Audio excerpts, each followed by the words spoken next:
You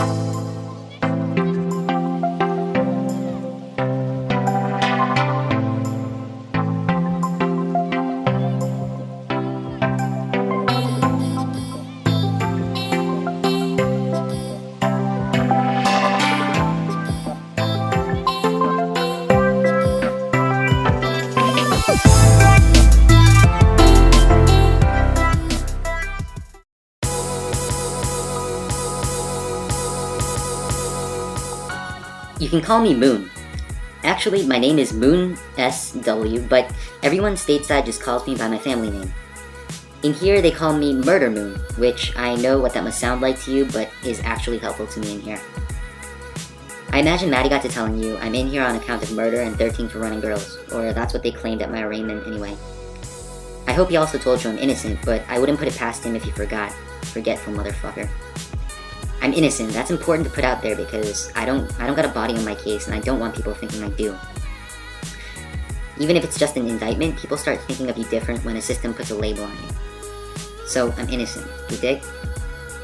Well, mostly anyway. Truth is, I ran the girls. I copped to that because when you caught, but I never murdered nobody. Anyway, the truth will come out, God willing, and they won't keep me in a pen somewhere for the 30 that piece of shit prosecutor's asking. Years. 30 years. I mean, don't get me wrong, I'm ready. I don't want nobody thinking my mind ain't right going into this. I just hope these judges and appeals do their job better than that first lazy piece of shit judge did. Anyway, I swore I wouldn't get on about my case in my first letter out, but that's how it is in here. Every minute you aren't thinking about booze, girls, life outside, you're thinking about how this justice system bent you over and really went to town on your ass. Coming in the name of justice. Having said that, all things considered, life isn't really terrible on the inside. It's not what I thought it was going to be. Nobody's raping anybody who didn't have it coming. And for the most part, it's tamer than what you see on those TV shows. Maybe that's because it's Japan though, or maybe it's because we're on the foreigner block. We got guys from all over. Africa, the Middle East, South Asia, East Asia, the States, South America. The world is in here. My boy Royce did 10 hard in a California Supermax. Says time here is a breeze. Except for the rooms, which are small as shit, and the system here, which is more or less like AdSec in a US state pen. It's not so bad. You still gotta handle your business though, so the night they paraded me into the block was after lights out on the night of my detainment. I was ready to get it on. Hitting the block was disorienting though. See, each cell's got a window about 4 feet by 3 feet that looks out on the hallway. I remember when I first hit the block, seeing 15 rectangles of light, bars cutting through them, laid out on the hallway floor. When the CO slammed the gate shut like an announcement to every motherfucker on the block, fish had arrived. Silhouettes played into that light, stretched out shadows that looked only vaguely human. I remember I kept telling myself, don't stop, just stare hard at every piece of shit that looks your way. I peeked into the third cell. The first two are single cells, one's for the convicts working the block and the others for high-profile criminals, murderers, and heinous fuckers like that. Their windows are small and got a screen on them. That makes it hard to see inside if you ain't really trying. Anyway, in the window to room 3 were 2 shirtless bangers. It was July, and they had their shirts off. Their whole bodies were done up in ink in the classic full-body style of Yakuza, and on the floor were 4 slightly less inked-up thugs. It turned out these dudes were actually Koreans, but like full-blood Koreans, not like Royce, Maddie, and me, who were the only steady gyopos on the block. Maddie called us the hyphen gang. Not Koreans, not Americans, Korean hyphen Americans.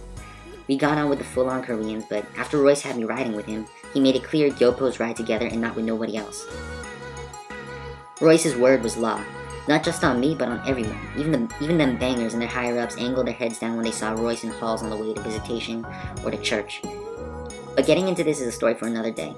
On that first night, I knew no Royce. I didn't have nobody. I was flexing for the unknown, but I was also trying to figure out what the hell was up with the arrangement.